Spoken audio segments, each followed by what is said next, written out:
Hello, I am Dyslexo Boy.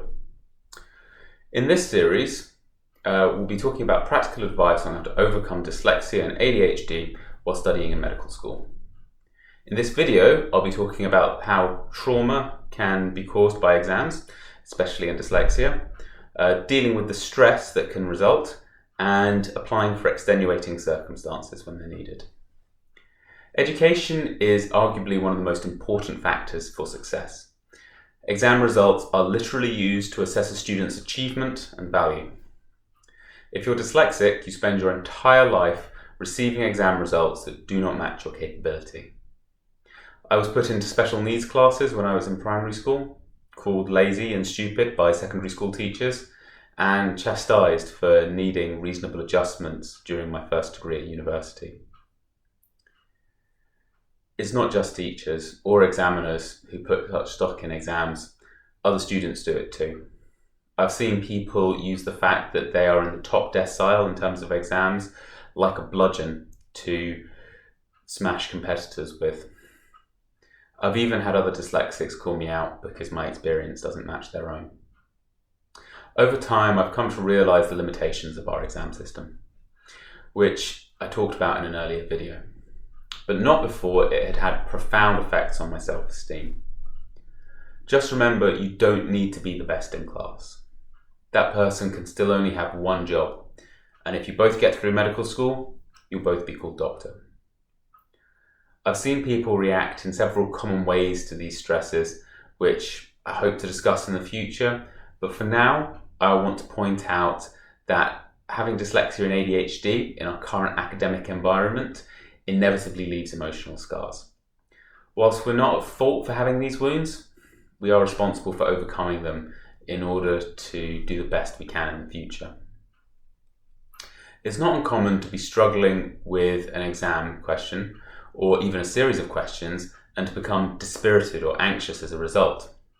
Simultaneously, and partially for people with extra time, the exam can become exhausting and repetitive as the clock just seems to stretch on and on and on. It's easy to abandon any kind of hope or enthusiasm.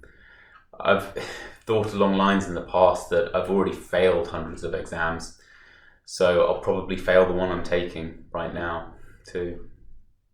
And then I start to answer questions without care in a haphazard fashion, not reading what I'm going through. Recognizing when you've fallen into a mood like this is important. And I want to talk about what you can do when you start to panic or burn out like this during an exam. First of all, if you have rest breaks, this is the perfect time to take one. Go to the bathroom, splash some water on your face, and try to come up with a plan to get yourself out of the situation. This happened to me during section 3 on the GANSAT. The first few questions were all on physics, and I couldn't answer any of them. Physics is not my background. I was starting to get into a panic, so I took a rest break early. I went to the bathroom and I decided to find some questions that I could answer and then start with those. This sounds less arduous than it actually was at the time. Calming oneself down from an anxiety attack is not an easy feat, but there are some things you can do. Controlling your breathing is the simplest of these. It's been used by snipers to control their heart rate and by pregnant women during childbirth to control their pain. Breathe in through your nose for 4 seconds. Hold your breath for 4 seconds. Out through your mouth for 4 seconds. Hold for another 4 seconds. Repeat this 3 times. Breathing is one of the few processes which is controlled by both the somatic and autonomic nervous systems, meaning you can control it either consciously or have it on automatic. I bet you're doing it now that I've mentioned it. As a result, because all of your automatic functions are linked together to some degree, you can use your manual breathing as a backdoor to control your fight or flight response. By slowing down your breathing, you lower your heart rate and you start to relax. I also mentioned before splashing water on your face. This activates the diving reflex. It prioritizes moving oxygen towards the brain and slowing the heart rate. This is really useful if you've fallen into water suddenly and you're drowning because it calms you down, and as a result it can also alleviate the symptoms of anxiety. So you can either get out of the water or finish your exam.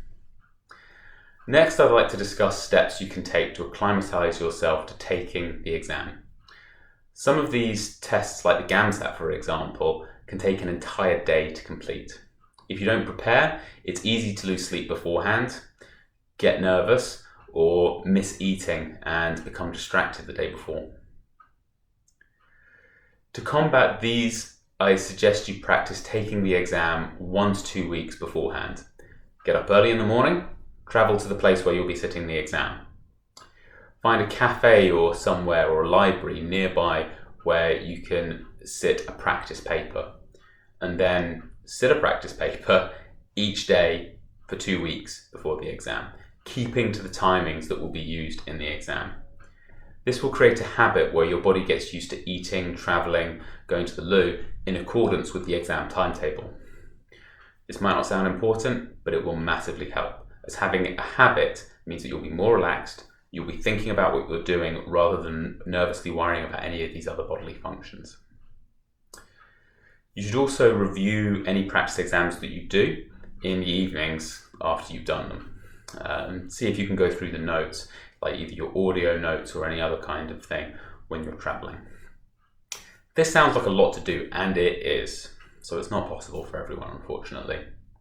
If you can't manage this, I'd recommend at the very least taking the day before the exam off. Don't do any revision, don't do anything else. When it gets to the point, there's no reason for doing any more work. Either you've learned the material that you need or you haven't. Instead of revising, do something to tire yourself out. Go to the gym, go to the swimming pool, or go for a quick run. Eat right and go to bed early and tired. This won't be as useful as pacing yourself for the exam beforehand, as we discussed, but it will be better than trying to revise and getting nervous around the day before. Finally, if you're really stressed out about failing your exams, you can apply for extenuating circumstances. On my medical course, if you failed an exam, you had a single chance to resit it, otherwise you'd be kicked out. That's a lot of pressure to put anyone under. In order to alleviate some of this additional stress, it is possible to apply for extenuating circumstances. These aren't unique to dyslexia or ADHD. Any student who has had difficulty, such as a bereavement, around the time of an exam can apply for them, and they're different for each person. Some examples of things I've heard granted include having the resit count as your first attempt, so you have an additional chance to resit, or the option of sitting both exams, and the one with the highest exam is your final mark. The specifics about applying for extenuating circumstances will vary from university to university, but I'd recommend applying for them early if you're really worried. They do require proof that you have tried to mitigate the circumstances that you're under. They want to see that you've been actively trying to resolve the situation rather than just passively relying on extenuating circumstances. You might also be asked to go before a panel and defend the reasons for your application. Remember what we discussed at the beginning of this video about how traumatic exams are for people with dyslexia. It's entirely possible that your current revision techniques may fail while reasonable adjustments help. They don't completely level the playing field. Even now, I enter every exam worried that I may fail because, while it hasn't happened in a long time, it's still my most common experience when it comes to exams. This is it for my series on exam strategies and reasonable adjustments. Thanks for watching, and I wish you good fortune in your exams to come.